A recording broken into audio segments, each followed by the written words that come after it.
اللہ اللہ اللہ اللہ اللہ اللہ اللہ اللہ والصلاة والسلام على حبیبہ محمد وآلہ وصحبہ اجمعین۔ اعوذ باللہ من الشیطان الرجیم، بسم اللہ الرحمن الرحیم۔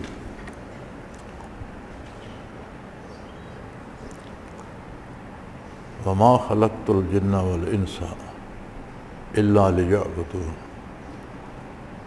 اللہم سبحانک لا علم لنا الا ما علمتنا انک انت العلیم الحکیم۔ مولا یا صلی وسلم دائما ابدا علی حبیبک خیر الخلق کلہم۔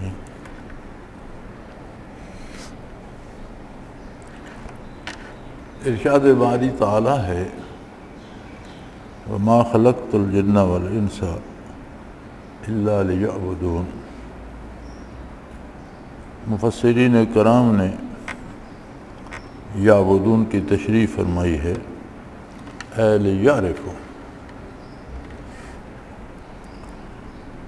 تو ہمارا آج کا موضوع ہے حاصل حیات۔ اللہ کریم نے کچھ چیزیں فرض فرمائی۔ فرض کا معنی یہ ہے کہ بحیثیت مسلمان اس کے سوا کوئی چارہ نہیں، اسے ہر حال میں ادا کرنا ہے۔ الحمدللہ اکثر مسلمان ادا کرتے ہیں، لیکن دیکھنا یہ چاہیے کہ ان عبادات کا، ان فرائض کا حاصل کیا ہے، نتیجہ کیا ہے۔ اس کا فائدہ یہ ہوگا کہ بندہ جب عبادات ادا کرتا ہے تو وہ اندازہ کر سکتا ہے کہ کیا مجھے وہ فائدہ بھی مل رہا ہے جو اس کے نتیجے میں ملنا چاہیے یا نہیں۔ اگر نہیں مل رہا تو یقیناً کہیں کوئی کمی میری طرف سے ہے، تو اسے دور کرنے کی کوشش کرتا ہے۔ اور اگر اسے یہ شعور نہ ہو تو پھر یہ ایک عادت بن جاتی ہے، جسے انگریزی میں روٹین ورک کہتے ہیں، کہ آدمی وہ کرتا رہتا ہے لیکن کوئی نتیجہ حاصل نہیں ہوتا۔ سب سے پہلی بنیاد ہے کلمہ توحید، لا الہ الا اللہ محمد الرسول اللہ صلی اللہ علیہ وسلم۔ بڑی عجیب بات ہے، دنیا میں کوئی بھی بات تسلیم کرائی جائے یا مذاہب باطلہ میں کوئی بھی عقیدہ منوایا جائے تو اقرار لیا جاتا ہے، یعنی بات اقرار سے شروع ہوتی ہے۔ اسلام کا انداز اپنا ہے اور بہت خوبصورت ہے۔ اس کی بنیاد انکار سے شروع ہوتی ہے۔ اللہ کی عظمت ایسی ہے، اس کی ذات ایسی ہے، اس کی صفات ایسی ہیں کہ کوئی بھی کہیں اس کی ذات یا اس کی صفات میں شریک نہیں۔ وہ واحد ہے، لا شریک۔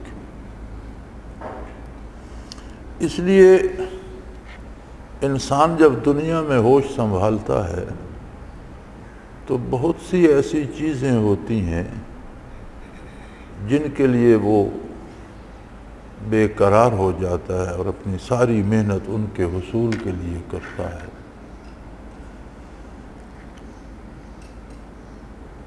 عقیدے اور نظریے کی خانہ پوری کر لیتا ہے،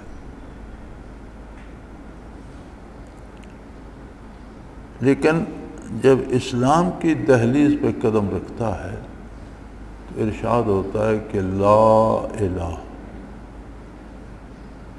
کوئی کائنات میں کوئی ہستی یا کوئی چیز پوری کائنات میں اس قابل نہیں ہے کہ اس کی عبادت کی جائے، اسے معبود برحق مانا جائے۔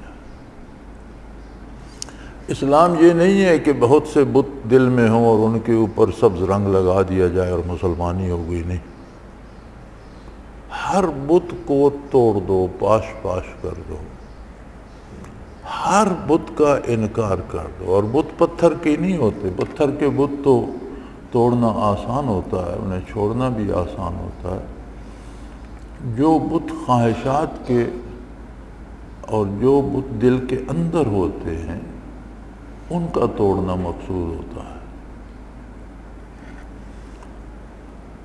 ارشاد باری ہے افرأیت من اتخذ الہہ ہواہ، آپ نے ان لوگوں کو دیکھا جنہوں نے اپنی خواہشات کو معبود بنا رکھا۔ اب خواہش کو مجسم کر کے کوئی اس کے سامنے سجدے نہیں کرتا، مراد یہ ہے کہ خواہشات کی پیروی میں لگ گئے، ہر جائز و ناجائز وسیلہ اپنی خواہشات پوری کرنے کے لیے اختیار کیا، تو فرمایا ان کے معبود ان کی خواہشات ہیں۔ اسلام لا سے، انکار سے ان سب کو فنا کر دیتا۔ جب کوئی بھی بت نہیں رہتا تو فرماتے ہیں اب کہو الا اللہ، کہ اللہ ہے۔ پہلے جو کچھ دل میں ہے اس سب کا انکار کرو، کوئی عبادت کے لائق نہیں، مگر ایک اللہ ہے جس کی عبادت کی جائے، وہ اس بات کا مستحق ہے۔ تم نے کیسے پہچانا کہ اللہ واحد ہے، لا شریک ہے؟ تمہیں کیا پتا کہ اللہ خالق کائنات ہے؟ تمہارے پاس کیا دلیل ہے کہ اللہ رازق ہے، ساری کائنات کا رب العالمین ہے، پال رہا ہے؟ تو بندہ کہتا ہے محمد الرسول اللہ، اللہ کے رسول صلی اللہ علیہ وسلم نے مجھے یہ ساری خبر دی۔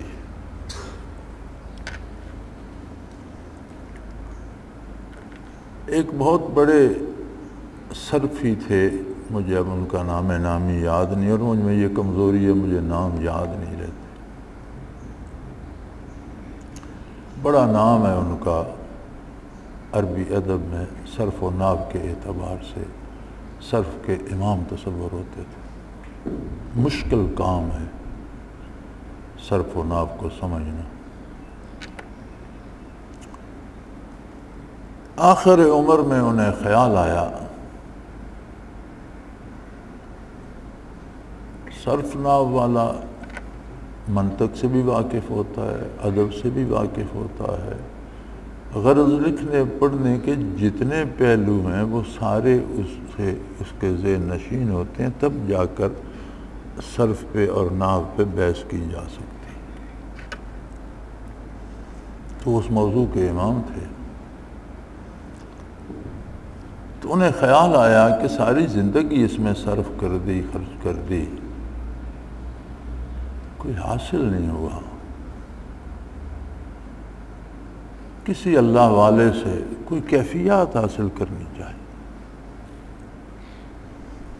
وہ سیدنا شیخ عبد القادر جیلانی رحمۃ اللہ علیہ کی خدمت میں حاضر ہوئے کہ اگرچہ عمر ضائع کر بیٹھا ہوں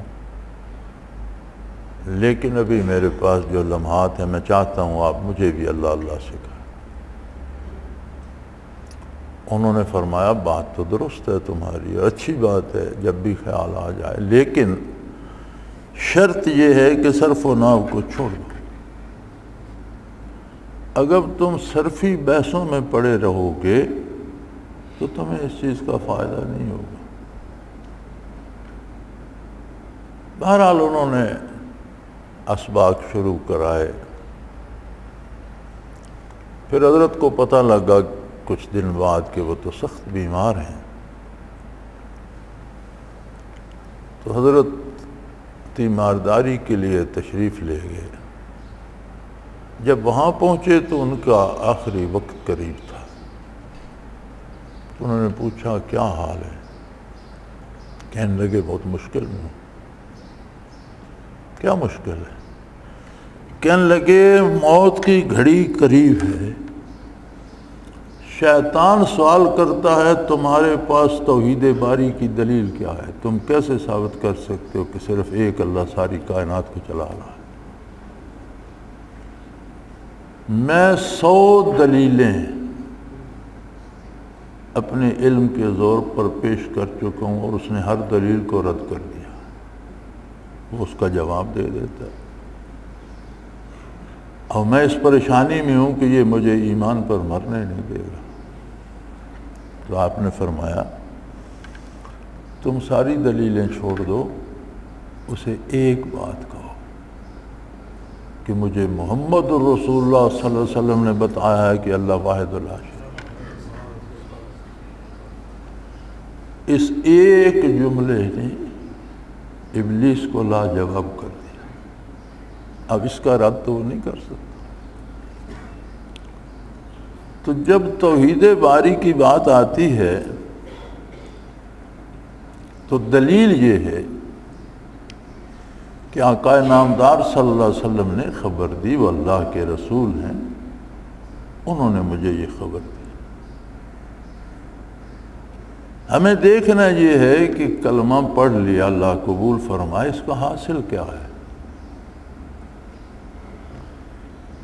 حاصل یہ ہے کہ جب ہم نے اللہ کو واحد و لا شریک اور معبود برحق مانا اور نبی کریم صلی اللہ علیہ وسلم کو اس کا رسول مانا تو ایک معاہدہ ہو گیا کہ اب دنیا کی کوئی چیز، دنیا کا کوئی کام، دنیا کی کوئی نعمت، دنیا کا کوئی عہدہ، دنیا کی کوئی لذت مجھے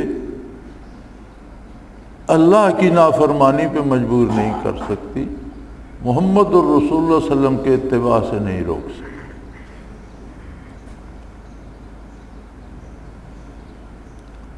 دیکھنا یہ پڑے گا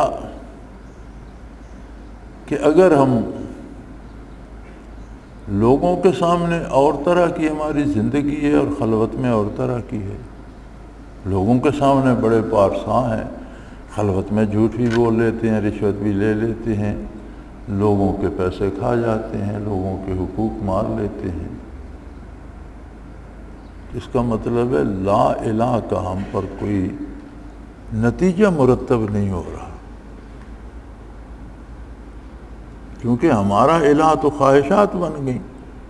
پیروی ہم ان کی کر رہے ہیں، دعویٰ کر رہے ہیں اللہ کی الوہیت کا. تو یہ ایک کلمہ اسلام زندگی کے ہر لمحے پر ایک چیک لگا دیتا ہے جو دوسرا نہیں کر سکتا، بندہ جانے یا رب العالمین جانے. میں آپ کو نیک سمجھتا ہوں، آپ مجھے نیک سمجھتے ہیں، میرا بھی گمان ہے، آپ کا بھی گمان ہے، حسن ظن ہے، اچھی بات ہے. حقیقت حال سے وہ وحدہ لا شریک واقع، یا خود بندہ اپنی حیثیت کے مطابق اپنے کردار کو جانچ سکتا ہے. تو بنیادی رکن کلمہ توحید کا حاصل یہ ہے کہ پھر ہمیں اللہ کا خوف ہو، کسی دوسرے کا خوف نہ ہو.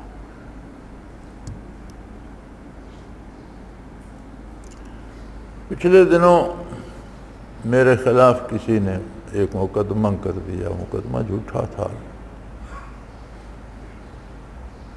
اس میں میرا نام اس نے دے دیا کہ اس نے فلاں بندے کے ساتھ مشورہ کیا، فلاں کو حکم دیا فلاں بندے کو قتل کر دو. اس میں کوئی اصل نہیں تھی. وہ ہائی کورٹ تک گیا، وہاں سے پھر کے سیشن جج کے پاس آ گیا. میں خود بھی جانتا تھا اس میں کوئی اصل نہیں ہے اور اس کا کوئی پروف نہیں، اور یہ واقعی ہے ہی نہیں. میرا وکیل بھی جانتا تھا کہ یہ سارا فسانہ ہے اور انہوں نے محض پریشان کرنے کے لیے بات کھڑی ہے، بات کوئی نہیں، ختم ہو جائے. لیکن اس کے لیے مجھے سیشن کورٹ پیش ہونا پڑتا. تو میں نے ایک دن عبدالقدیر سے کہا، وہی گاڑی ڈرائیو کر کے لے جاتا تھا، گاڑی میں ہم دونوں ہوتے تھے. میں نے کہا بیٹا ایک بات دیکھو کہ پتہ ہے یہ مقدمہ غلط ہے، یہ بھی پتہ ہے کہ یہ محض انہوں نے پریشان کرنے کے لیے کوشش کی ہے، اس میں کوئی حقیقت نہیں. یہ بھی پتہ ہے کہ اس بات سے نہ صرف وکیل جج بھی واقف ہے، اسے بھی پتہ ہے. یہ بھی پتہ ہے کہ یہ خارج ہو جائے گا، اس میں کچھ نہیں ہوگا. لیکن اس کے باوجود جب سیشن کی پیشی کے لیے نکلتے ہیں تو ایک ہیبت مسلط ہوتی ہے اپنے پر کہ کچھ بھی ہو سکتا ہے. اس کو تو ہم محسوس کرتے ہیں. کبھی اس طرح کی ہیبت روز حشر کی بھی ہم پر وارد ہوئی ہے. سیشن بھی تو، جج بھی تو میری طرح کے ایک آدمی بیٹھا ہے. ہم لرز جاتے ہیں کہ انسان ہے یار، پتہ نہیں کیا سوچ لے، کیا کر دے، سزا کر دے، قید کر دے. تو ایک ہیبت سی محسوس ہوتی ہے اس یقین کے باوجود کہ اس سے کچھ نہیں بگڑے. تو حشر کا تو یقین نہیں ہے کیا فیصلہ ہوگا، فیصلہ رب العالمین نے کرنا ہے. تو میں نے کہا دیکھ لو، وہ ہیبت آ جائے تو زندگی سنوار دے. یہ حاصل ہے لا الہ الا اللہ محمد الرسول اللہ. جب آپ ایک ہستی کو رسول مانتے ہیں تو بہت سی چیزیں ساتھ مانی جاتی ہیں. سب سے بنیادی بات یہ مانی جاتی ہے کہ یہ صادق و امین ہے، نہ اپنی طرف سے کوئی بات بڑھائے گھٹائے گا، نہ اس میں کوئی کمی رہنے دے گا.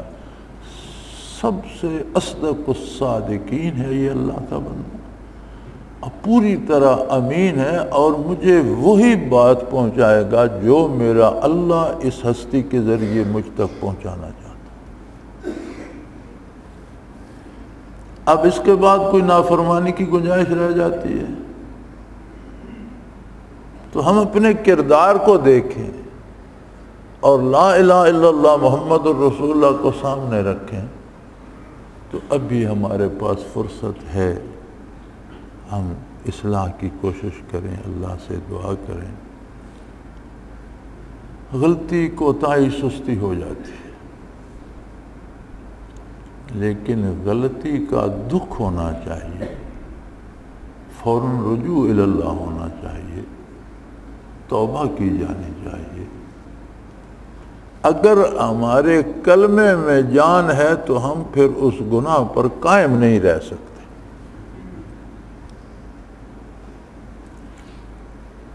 بعض لوگوں کا خیال ہوتا ہے جی کیا کروں، یہ میری عادت ہے نہیں چھوٹتی. ارے اسلام عادتیں ہی چھڑانے کا تو نام ہے.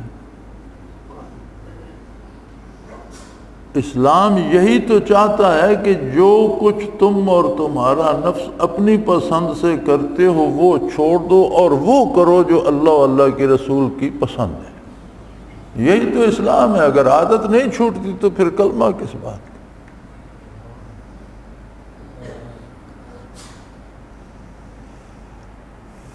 کلمے کے بعد صلاۃ آ جاتی ہے، فرائض نماز آ جاتی ہے. دن میں 5 نمازیں فرض ہیں.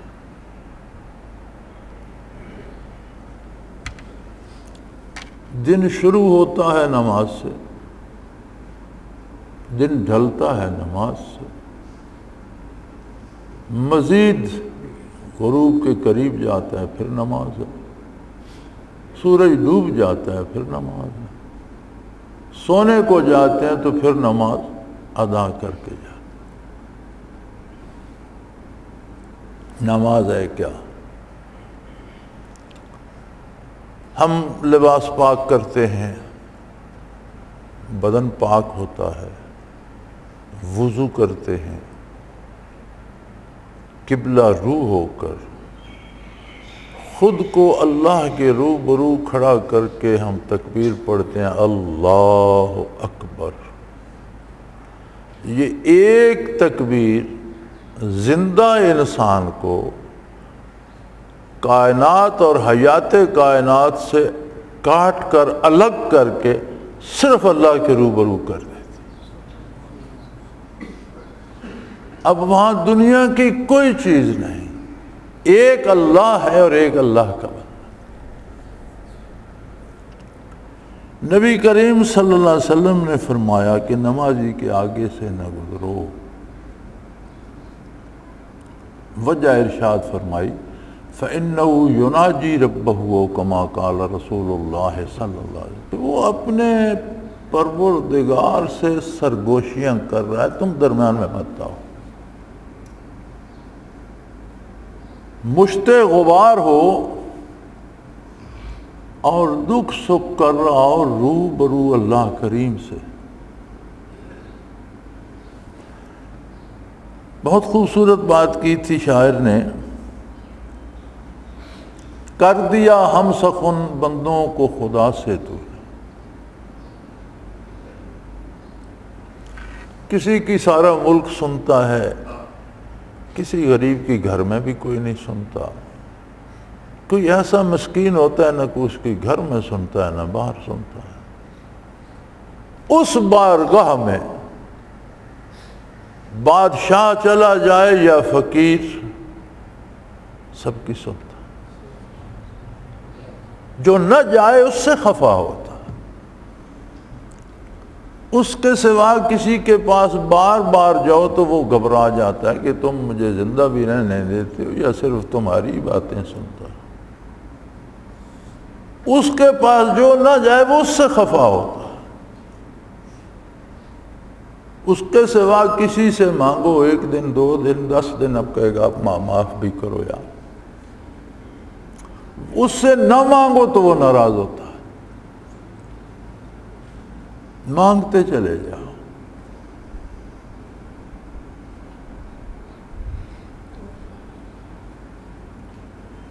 تو صلاۃ کا حاصل یہ ہے کہ آپ نے خود کو کائنات سے، خاندان سے، اولاد سے، دوستوں سے، احباب سے، کاروبار سے، زندگی کے سارے مسائل سے الگ کر کے اللہ کے روبرو کھڑا کر۔ پھر بات کرنے میں مختلف مراحل اللہ کریم نے خود سکھائے۔ بات کرنے کا انداز یہ کہ جب میری بارگاہ میں پیش ہوتے تو سب سے پہلے میری تعریف کرو، سبحانک اللہم و بحمدک، اے اللہ تو پاک ہے، سب تعریفوں کا مالک ہے، تیری ہی تعریف کی جاتی ہے، تیری ہی شان ہے کہ ہمیشہ تیری تعریف کی جائے۔ وتبارک اسمک، ساری برکتیں تیرے نام، وتعالی جو تیری شان بے مثل و بے مثال اور عظیم تر ہے۔ وَلَا إِلَٰهَ غَيْرُكَ، تیرے سوا کوئی اس قابل نہیں کہ اس کی عبادت کی جائے۔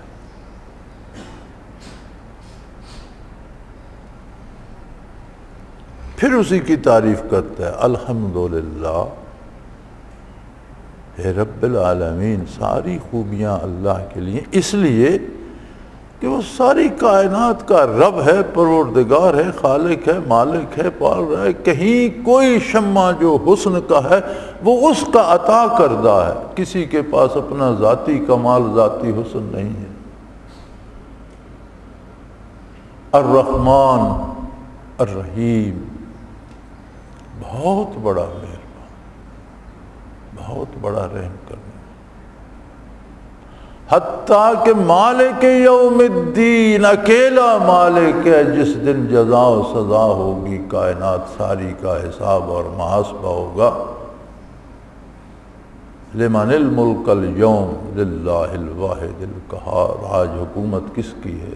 صرف اللہ واحد لا شریک۔ اچھا یہاں ایک خوبصورت موڑ لیتا ہے، بات کرتے کرتے اکیلا بات کر رہا ہے، اللہ تیری بارگاہ میں حاضر ہوں، تو پاک ہے، تو تعریفوں کے لائق ہے، تیرا نام بابرکت ہے، تیری شان بلند ہے، تیرے سوا کوئی معبود نہیں، سب خوبیاں تیرے لیے ہیں کہ تو ساری کائنات کا پالنہار ہے، تو رحمان ہے، تو رحیم ہے، تو روز جزا کا واحد مالک ہے۔ یہاں ایک خوبصورت موڑ لیتا ہے، ایاک نعبد و ایاک نستعین۔ ارے تم تو اکیلے کھڑے تھے، اب کہتا ہے ہم سب تیری ہی بات۔ یہ ہم میں اب اس نے ہر عابد کو لے لیا، اس میں تمام عبادت گزار سارے فرشتے بھی آ گئے، تمام انبیاء بھی آ گئے، تمام صلحاء بھی آ گئے، صحابہ کرام بھی آ گئے، مشائخ عظام بھی آ گئے، علماء دین بھی آ گئے، عام آدمی بھی، کائنات کا ذرہ ذرہ جو اللہ کی عبادت کر رہا ہے، اس نے خود کو ہم کہہ کر سب میں شامل کر دیا۔ ہم سب، اکیلا کھڑا تھا، ہم سب۔ یہ ہم سب میں پتہ کیا ہوتا ہے؟ ایک آدمی اللہ اللہ کر رہا ہے، اس کا ذاتی تعلق اللہ سے ہے، وہ جانے اللہ جانے، دوسرے کو پتہ نہیں۔ یہ جو قلبی رشتہ ہے اس کا پتہ فرشتوں کو بھی نہیں ہوتا۔ فرشتہ بھی لکھتا ہے ما یلفظ من قول الا لدیہ رقیب عتید، لبوں سے جو لفظ نکلتا ہے فرشتہ لکھ لیتے ہیں، جو کیفیت دل میں ہوتی ہے اس سے اس کو سروکار نہیں۔ آقا نامدار صلی اللہ علیہ وسلم نے فرمایا کہ روز حشر بعض لوگوں کا جب محاسبہ ہوگا، نیکی بدیاں ترازو میں رکھی جائیں گی، فرشتے عرض کریں گے بار الہ ملاحظہ فرما لیجئے، اس کی نیکیاں بھی ایک پلڑے میں ہیں، دوسرے میں اس کی خطائیں بھی ہیں، تو ارشاد ہوگا نہیں، اس کی کچھ نیکیاں میرے پاس بھی ہیں۔ بار الہ ہمیں تو اس کی خبر نہیں، فرمایا تمہیں خبر ہونی بھی نہیں چاہیے کہ یہ کیفیات قلبی ہیں، یہ میرا اور اس کا معاملہ۔ تو جب وہ لائی جائیں گی تو نیکیوں کا پلڑا تو لامحالہ بے پناہ وزن لے جائے گا۔ وہ ہوں گی، وہ ذکر قلبی، کیفیات قلبی، وہ اللہ کی عظمت کا احساس جو قلب میں تھا، وہ قرب کے لمحات، وہ وصل کی ساعتیں، ان کے محسوسات جو قلب میں تھے وہ رب جانے اور بندہ جانے، اور اس وقت سامنے آئیں گے۔ اب ایک بندہ ذکر کرتا ہے، اس کی جو قلبی کیفیت ہے اس کے مطابق انوارات آ رہے ہیں۔ دو ہو جاتے ہیں تو انوارات 2 قسم کے ہو جاتے ہیں، وہ 50 ہو جاتے ہیں تو انوارات 50 قسم کے ہو جاتے ہیں، وہ 500 ہو جاتے ہیں تو انوارات 500 قسم کے۔ تو ایک گلدستہ بن جاتا ہے جس میں انوارات کی بارش ہو رہی ہوتی ہے، تو جو اس میں کمزور بھی ہو اس کا بھی کام ہو جاتا ہے، بارش میں سارے ہی بھیگ جاتے ہیں۔ اب یہ اکیلا کھڑا تھا حضور حق میں، سب کے ساتھ مل گیا، ایاک نعبد، ہم سب تیری ہی عبادت کرتے ہیں۔ سکھایا جو اللہ نے تو پھر اس نے اپنی شان کے مطابق سکھانا۔ وَإِيَّاكَ نَسْتَعِينُ، ہمیں تیری ہی مدد درکار ہے، ہم کسی کی مدد، کسی کے کرم میں لالچ میں تیری نافرمانی کر کے اس کی بات نہیں مانیں، ہم کسی خواہش پر تیری نافرمانی نہیں کریں گے، ہم کبھی غصے میں آ کر تیری اطاعت کا دامن نہیں چھوڑیں گے، ہم کبھی لالچ میں آ کر تیری اطاعت کا دامن نہیں چھوڑیں گے۔ کہہ تو یہی رہا ہے، وعدہ تو یہ کر رہا ہے، پھر کہتا ہے میں کمزور بھی ہوں، ہم کمزور بھی ہیں، میں نہیں، پھر ہم پہ لگا ہوا ہے، ہم کمزور بھی ہیں۔ اہدنا الصراط المستقیم، ہمیں سیدھا راستہ دے۔ توفیق دے نیکی کی، تیری عطا کے بغیر ہم کیا، ہماری نیکی کیا، ہم کیا کر سکتے؟ ان لوگوں کا راستہ ہمیں دکھا جن پر تو نے انعام و اکرام فرمایا، انبیاء کا راستہ، صحابہ کرام کا راستہ، اہل اللہ کا راستہ، اولیاء کرام کا راستہ، علماء حق کا راستہ، اپنے نیک بندوں کا راستہ۔ اس راستے سے بچا جن پر تیرا غضب نازل ہو، یا جو گمراہ ہو گئے، جو تیرے نافرمان ہو کر غضب کے حقدار بنے، ان کی راہ سے بھی بچا، اور جو غلب کر کے گمراہ ہو گئے ان کے راہ سے بھی بچا۔ اب یہ بات ہو رہی ہے بندے اور رب العالمین کے درمیان۔ پھر قرآن کریم کی کچھ آیات تلاوت کرتا ہے، سرشار ہو جاتا ہے عظمت باری سے، پھر رکوع کرتا ہے، سبحان رب، پاک ہے میرا پروردگار جو بہت بڑی شان والا۔ پھر اس کی تشفی نہیں ہوتی، پھر کھڑا ہو کر کہتے ہیں وہ خود سن رہا ہے جو میں عرض کر رہا، پھر سجدے میں چلا جاتا ہے، سبحان رب الاعلی۔ اب اس ترتیب پہ غور کریں تو اس کا حاصل کیا ہوگا؟ اس کی عملی زندگی اطاعت الہی کی تصویر بن جائے۔ دن اس سے شروع کیا، مصروف ہو گیا، بڑی مصروفیات ہیں، دوپہر کو بھوک لگ گئی ہے، کھانا کھانا ہے، پھر تھوڑی دیر سستا کے پھر کام پہ جانا ہے، فرمایا اس میں مجھ سے پھر بات کر لے، تو انسان ہے، دنیا میں بشری کمزوریاں ہیں تیرے ساتھ، کہیں صبح کے کیے ہوئے وعدے اب تک بھول نہ گیا ہو مصروفیات میں، آپ پھر عہد تازہ کر لے، پھر یہ سارا دہراتا، پھر شام کے کام پہ نکل جاتا ہے، مزدوری کرتا ہے، دفتر جاتا ہے، دکان پہ جاتا ہے، کھیتی باڑی۔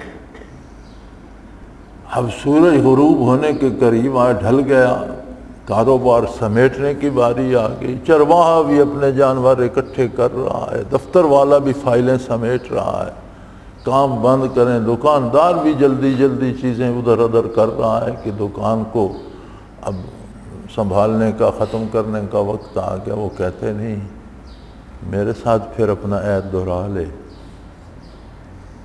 انتہائی مصروفیت کا وقت ہوتا ہے، کہتا ہے 4 رکعتیں پڑھ لے، لمبی نماز نہ پڑھ، لیکن میرے ساتھ باہر چل۔ اب تو چھٹی ہو گئی، سورج غروب ہو گیا، کام ختم ہو گیا، فرمایا ذرا وہ صبح والا عہد پھر دہرا لے، آ میری بار میں، آپ باتیں کریں۔ کھانا کھایا، گپ شپ کی، کاروبار کیا، بچوں کے ساتھ بیٹھے، دوستوں سے ملے، اب سونے جا رہے ہیں، فرمایا جانے سے پہلے میرے ساتھ بھی 2 باتیں کر۔ غفلت میں ڈوبنے سے پہلے کیا پتا نیند کھلے نہ کھلے، کیا پتا تو سو کے اٹھے نہ اٹھے، تو کتنا کرم ہے اس کا، کیسے اوقات مقرر فرمائے اس نے، کتنی خوبصورت ترتیب دی اور کتنی خوبصورت دعائیں سکھائی۔ فرمایا فاتحہ نہ پڑھو نماز ہوتی ہی نہیں۔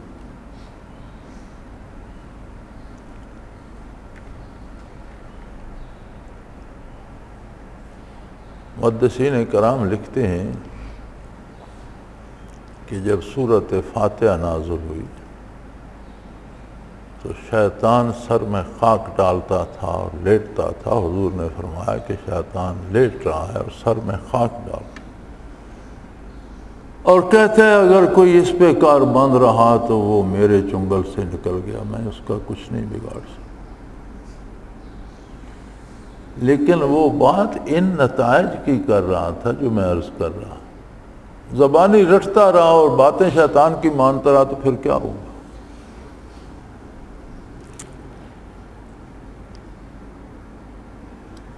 قرآن کریم نے خود یہی بتایا ہے، ان الصلاۃ تنہا عن الفحشاء والمنکر، یقیناً نماز، صلاۃ ہر بے حیائی، ہر برائی سے روک دیتی، دیوار بن جاتی ہے اس کی۔ اب ہمیں دیکھنا یہ ہے کہ الحمدللہ اللہ نے توفیق دی نماز ادا کرنے کی، اس پر نتائج کیا مرتب ہو رہے ہیں۔ یار لوگ زندگی بچانے والی دوا کھا کر مر جاتے، یعنی دوا تھی زندگی بچانے والی، کھانے والے پہ الٹا اثر ہوا، مر گیا۔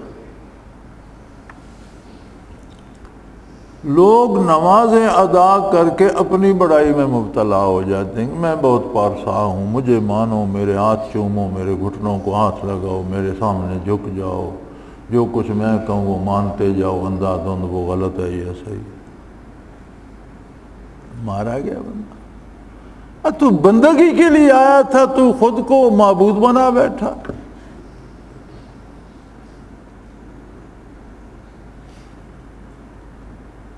تو نتائج پہ فکر کرنا چاہیے کہ جو کچھ میں کر رہا ہوں اس کا کچھ حاصل بھی ہے کہ نہیں۔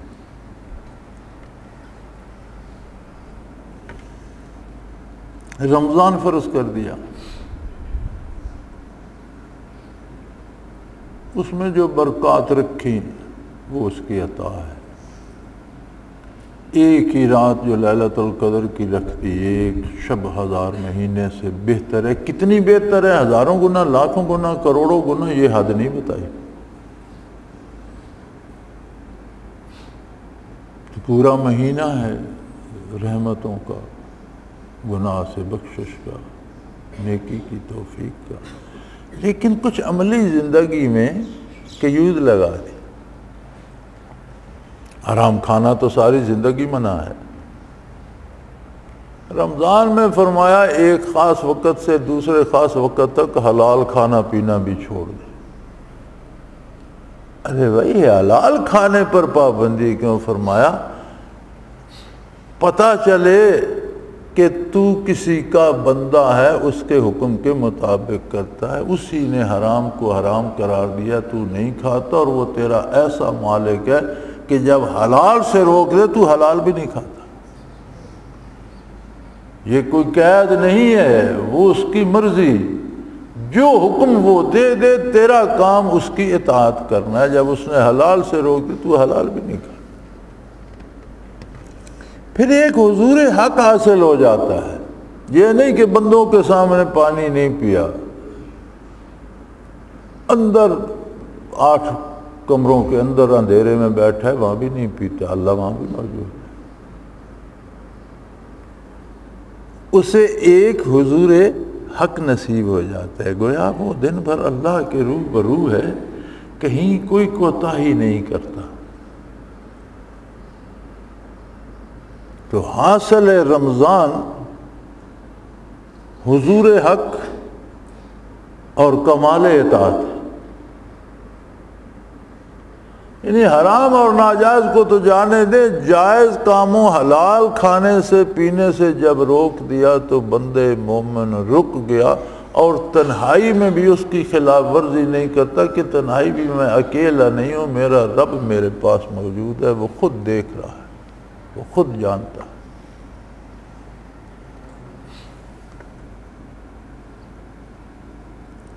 زکوٰۃ فرض کر دی۔ دنیا کو سب برا کہتے ہیں، لیکن یہ بڑی خوبصورت ہے، اس لیے کہ اللہ کی تخلیق ہے۔ اس میں بڑی لذتیں ہیں ظاہری بدن کے لیے، مادی ہے دنیا، بدن بھی مادی ہے، اس کے لیے مادی نگاہوں کے لیے بے پناہ حسن بھی ہے، اس میں مادی کانوں کے لیے بے شمار سریلی آوازیں ہیں، مادی بدن کے لیے بے شمار لذتیں ہیں۔ دنیا کی بنیاد مال پر ہے، غریب کی کتنی خواہشیں ہوتی ہیں جو جیب خالی ہونے کی وجہ سے وہ پوری نہیں کر سکتے۔ جب دولت آتی ہے تو اس لیے وہ عزیز ہو جاتی ہے کہ دنیا کی ہر لذت دولت سے خریدی جاتی ہے۔ فرمایا دولت پہ زکوٰۃ فرض کر دی، نہیں یار اس سے میرا حصہ نکالو، تمہیں پتہ ہوگی یہ تمہاری نہیں ہے، یہ میری ہے، تمہارے پاس چند امانت ہے، میں نے تمہیں دی ہے، تم استعمال کرو، لیکن اس کا 2.5% میرے نام پر ان کو دے دو جن کے پاس نہیں ہے۔ یہ صرف تمہاری نہیں ہے، میری ہے، میرے وہ بھی بندے ہیں، میں خود دے سکتا تھا، تمہیں اس لیے کہا کہ کہیں اس کی محبت تمہیں لے نہ ڈوبے، اس میں سے دو میرے نام پر۔ 2.5% تو فرض ہے، کوئی خطا ہو جائے اس کا کفارہ دو، کوئی بیماری ہے اس کے لیے صدقہ دو، کوئی ضرورت پیش آئے اسے خرچ کرتے رہو میرے نام پر۔ 2.5% تو مجبوری ہے جس سے تم بچ نہیں سکتے، باقی کی بھی ترغیب دی، غلاموں کو آزاد کراؤ، بیماروں کا علاج کراؤ، بچوں کو پڑھاؤ، غریبوں فقیروں فاقہ مستوں کی خدمت کرو۔ دولت کو دل میں نہ اترنے دو، محبت نہ کرو اس سے، اسے استعمال کرو۔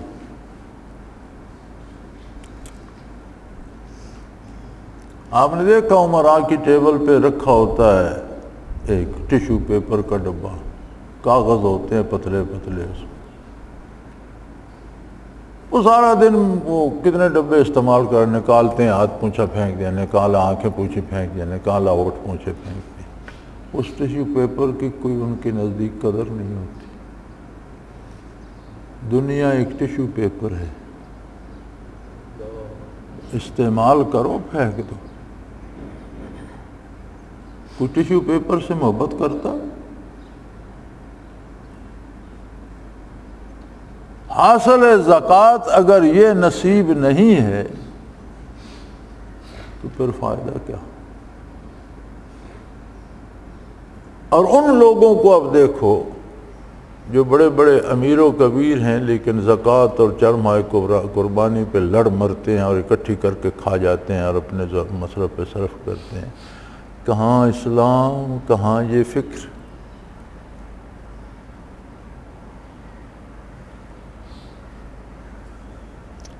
پھر حج آ جاتا۔ کمال ہے، صاحب ثروت پہ زندگی میں ایک حج فرض ہے، صاحب حیثیت ہے ہر سال عمرہ کرے، عمرہ حج اصغر ہے اور حج حج اکبر ہے۔ قرآن کریم نے یہ تفریق فرمائی ہے، حج کو حج اکبر کہا ہے، اس کے ارکان زیادہ ہیں، عمرے کے ارکان مختصر ہیں، عمرہ سارا سال ہوتا ہے، اس کے دن اور اوقات مقرر ہیں، اس کے ارکان بھی زیادہ ہیں۔ یہ جو لوگوں میں رواج ہے کہ جی وہ جمعے کو حج آ جائے تو حج اکبر ہوتا ہے، اس کی کوئی اصل نہیں ہے۔ حج حج اکبر ہے، ہر حج حج اکبر ہے اور عمرہ حج اصغر ہے۔ حج کیا ہے؟ یہ کوئی ایسی دوا ہے کہ ایک نسخہ، ایک پڑیا زندگی بھر کی صحت کے لیے کافی، مزید کرے تو اللہ کی مہربانی ہے، ہر سال عمرہ کرے اللہ کا کرم ہے، لیکن ضروری ہے کہ ایک دفعہ حج کر لے پھر اسے دوبارہ اس کی محتاجی نہیں ہے، مزید کرتا ہے تو اللہ کا کرم ہے۔ کیا محشر کا نقشہ سامنے آ جاتا، دو انسلی چادروں میں کفن میں لپٹا ہوا، کفن دو انسلی چادریں ہوتی ہیں، کفن میں لپٹا ہوا باوضو حضور حق کھڑا ہے، اللہم لبیک لا شریک لک، اے اللہ میں حاضر ہوں، تیرا کوئی شریک۔ حاصل یہ ہے کہ قیامت کا منظر اس کے سامنے آ گیا، وہ اس میں شریک ہو گیا۔ تو قیامت کو تو بڑے بڑے کافر کہیں گے کہ یا اللہ ایک بار دنیا میں لوٹا دے، ہم تیری نافرمانی کبھی نہیں کریں گے۔ قرآن خبر دیتا ہے کہ بڑے بڑے نافرمان کہیں گے یا اللہ جو کچھ ہم دیکھ چکے ہیں ایک مہلت دے دے، ایک دفعہ لوٹا دے، تیری نافرمانی نہیں کریں گے۔ اللہ فرماتا ہے جھوٹ بولتے، یہ ایسے بدبخت ہیں کہ ان کے دلوں میں دنیا بس چکی، اگر انہیں پھر بھیج دوں پھر نافرمانی ہو۔ یکذبون کے الفاظ آتے ہیں کہ یہ جھوٹ بول رہے ہیں۔ اب جو بندہ قیامت کی اس ساعت سے گزرتا ہے، زندگی کے کسی پہلو میں نافرمانی کی کوئی گنجائش رہ جاتی، خواہشات کی پیروی کی کوئی گنجائش رہ جاتی، دامان نبوت کو کبھی ہاتھ سے چھوڑنے کا کوئی تصور رہ جاتا؟ تو عبادات کے نتائج پہ غور کرنا حاصل حیات ہے کہ جنوں اور انسانوں کی تخلیق اس لیے ہے کہ میری عبادت کریں، یعنی مجھے پہچانیں، میری عظمت سے آشنا ہوں، میری معرفت حاصل کریں۔ اور عبادات بوجھ نہیں ہے، مصیبت نہیں ہے کہ بندہ گھبرا جائے، یار ابھی تو نماز فجر کی پڑھی تھی اب زور پھرا، ارے فجر تھی، زور ہے، اس وقت کی باتیں اور تھیں، اب کی اور ہیں، الفاظ وہی ہیں، کیفیات مختلف ہیں۔ لیکن یار وہ علامہ مرحوم نے قوم کا رونا رویا تھا کہ مصیبت یہ ہے کہ دل دارند و محبوب نہ دارند، کہ اللہ نے انہیں دل تو دیا ہے، انہوں نے دل کسی کو دیا نہیں، ان کا کوئی محبوب نہیں ہے۔ دل اللہ نے تو انہیں دیا ہے لیکن آگے انہوں نے کسی کو دل نہیں دیا۔ دل دارند و محبوب نہ دارند، دل تو ان کے پاس ہے، محبوب کوئی نہیں۔ کبھی کسی کا کوئی محبوب ہو، انسان ہی ہو، کبھی محبوب سے باتیں کرتے کوئی تھکتا ہے؟ کیا دن بھر رات بھر بہانے نہیں ڈھونڈتا رہتا کہ محبوب سے بات ہو جائے؟ تو اگر یہ دل بارگاہ رسالت میں بک جائے، اگر یہ دل اللہ کی بارگاہ میں چلا جائے، کہاں بندہ، کہاں وہ خالق کے کائنات۔ اور پھر وہ کہے گا آؤ یار بات کریں، آؤ بیٹھو بات کرو، سناؤ تمہارا کیا حال ہے، کیا چاہتے ہو، کیا کر رہے ہو، کیسی گزر رہی ہے، آؤ تمہارے دکھ سکھ سنیں۔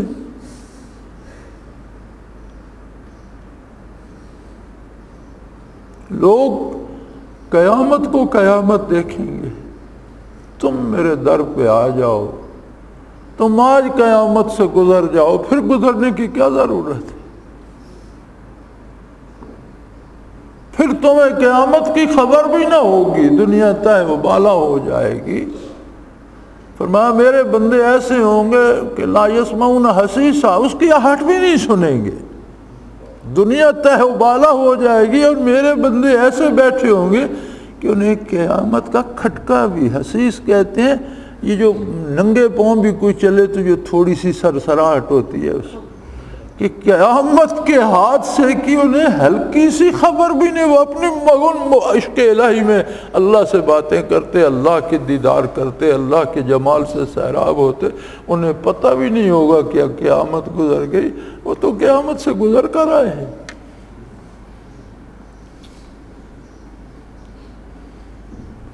تو عبادات اس کا انعام ہے، مصیبت نہیں ہے، فٹیک نہیں ہے، بوجھ نہیں ہے۔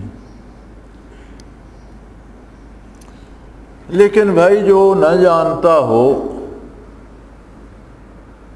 اس پر ہیرے بھی لاد دو تو اسے بوجھ ہی لگے گا، اور جو جانتا ہے وہ کہے گا یار ایک آدھ اور بھی اوپر رکھ دے، اسے قیمت کا پتہ ہے، 5 رکھے ہیں ایک اور بھی رکھ دیتا، 6 ہو جاتے، 7 ہو جاتے۔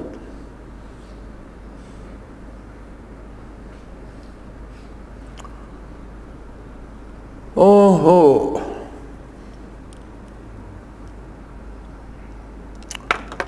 محبت کو سمجھنا ہے تو نہ سے خود محبت کر، کنارے سے کبھی اندازے طوفان نہیں۔ انہیں عبادات کو روٹین ورک ہو، ایک روزمرہ کا معمول اور ایک عادت نہ بنائیں۔ ہر سجدے کا اپنا مزہ ہے، ہر رکوع کی اپنی لذت ہے، ہر قیام کی اپنی کیفیت ہے، ہر لفظ کی اپنی برکتیں ہیں، اور یہ عبادات پوری انسانی زندگی کو موڑ کر فنا فی اللہ اور بقا باللہ سے آشنا کر دیتی ہیں۔ یہ حاصل حیات ہیں، یہ زندگی کرنے کا سلیقہ ہے۔ یہ تو قیامت حشر سب کچھ سامنے لے آتی ہیں۔ جنت کی سب نعمتوں میں سے سب سے بڑی نعمت کیا ہے؟ وَرِضْوَانٌ مِّنَ اللَّهِ اکبر، اللہ جل شانہ کی رضامندی جنت کی نعمتوں میں سب سے بڑی نعمت ہے۔ جمال باری کا دیدار ہوگا، صحبت انبیاء نصیب ہوگی، حضور محمد الرسول اللہ نصیب ہوگا۔ ہوں گے تو سب اپنے اپنے مقام پر اپنی حیثیت کے مطابق، حاضری تو نصیب ہوگی، دیدار باری بھی نصیب ہوگی۔ لیکن یہ سب کچھ یہاں سے لے کے جانا ہے تب وہاں نصیب ہوگا۔ بازار یہی ہے، خریدا یہیں سے جا سکتا ہے، نقد جاں دے کر خریدا جاتا ہے۔ اس کی قیمت ہے، ہماری ہر سانس نقدی ہے، سکہ ہے، ہر سانس ہم اپنی نقدی خرچ کر رہے ہیں، اس کے بدلے یہی خریدنی ہے نعمتیں، اور یہ ساری لے کے قبر میں اور میدان حشر میں جانی ہیں۔ سو عبادات کا اس نظر سے جائزہ لیا کیجئے کہ حاصل عبادات جو ہے وہ حاصل حیات ہے۔ وآخر دعوانا الحمدللہ رب العالمین۔ الحمدللہ رب العالمین والصلاة والسلام علی حبیبہ محمد وآلہ وصحبہ آمین۔ اللہم ربنا لا تقتلنا بغضبک ولا تہلکنا بعذابک واعف عنا قبل ذلک۔ اللہم ربنا لا تسلط علینا من لا یرحمنا، انت ولینا فی سفرنا وحضرنا فی مالنا واہلنا، انت ولینا فی الدنیا والآخرہ، توفنا مسلمین والحقنا بالصالحین۔ اللہ کریم اپنے نیک بندوں میں شامل فرما، نیکی کی توفیق عطا فرما، ہمارے گناہ معاف فرما، موت کی سختی، قبر کے عذاب اور آخرت کی رسوائی سے پناہ عطا فرما، اپنی بارگاہ میں دنیا اور آخرت میں سرخرو ہونے کی توفیق عطا فرما۔ وصلی اللہ تعالی علی حبیبہ محمد برحمتک یا رب۔ اللہ اللہ اللہ اللہ اللہ اللہ اللہ اللہ۔ حضرت امیر محمد اکرم آبان مد ذلہ العالی دارالعرفان منارہ ضلع چکوال میں سالہ سال سے قرآن و حدیث کے اوپر خطابات کر رہے ہیں اور سلسلہ نقشبندیہ اویسیہ کے مطابق لوگوں کو ذکر الہی کی تربیت دے رہے ہیں۔ وہ قرآن پاک کی تفسیر ترتیب وار بیان کر رہے ہیں۔ تفسیر قرآن کو وہ موجودہ ملکی اور بین الاقوامی حالات کے مطابق بیان کرتے ہیں۔ موٹر وے سے کلر کہار کے انٹرچینج سے نکلتے ہوئے، کلر کہار کی جھیل سے ہوتے ہوئے میانی، بوچھال اور نور پور سے گزرتے ہوئے دارالعرفان منارہ پہنچ سکتے ہیں۔ حضرت امیر محمد اکرم آبان نے بچیوں اور بچوں کی دینی اور دنیاوی تعلیم کے لیے سقارہ اکیڈمی کے نام سے ایک درسگاہ بھی قائم کی ہے، جس کا افتتاح ملک پاکستان کے صدر جنرل محمد ضیاء الحق نے اپنے دست مبارک سے کیا تھا۔ وہ تمام احباب جو اسلام کی طلب رکھتے ہیں ان سے گزارش ہے کہ دارالعرفان منارہ ضلع چکوال میں امیر محمد اکرم آبان صاحب کے خطابات سے مستفید ہوں۔ وہ ہر جمعے کو نماز سے پہلے بیان فرماتے ہیں۔ ہر ماہ کی پہلی اتوار کو ماہانہ اجتماع ہوتا ہے جس میں آپ خصوصی خطاب فرماتے ہیں اور پاکستان کے چاروں صوبوں سے احباب اس اجتماع میں شرکت کرتے ہیں۔ اس کے علاوہ یہاں سال میں 2 مرکزی اجتماعات بھی ہوتے ہیں، ایک رمضان المبارک میں اعتکاف کا اجتماع اور دوسرا جولائی اور اگست میں 40 دن کا اجتماع ہوتا ہے جس میں روحانی تربیت کی جاتی ہے۔ اپنا خون سیماب دے کر ہم کر جائیں گے، نام آقا کا چمن میں پھر رقم کر جائیں گے۔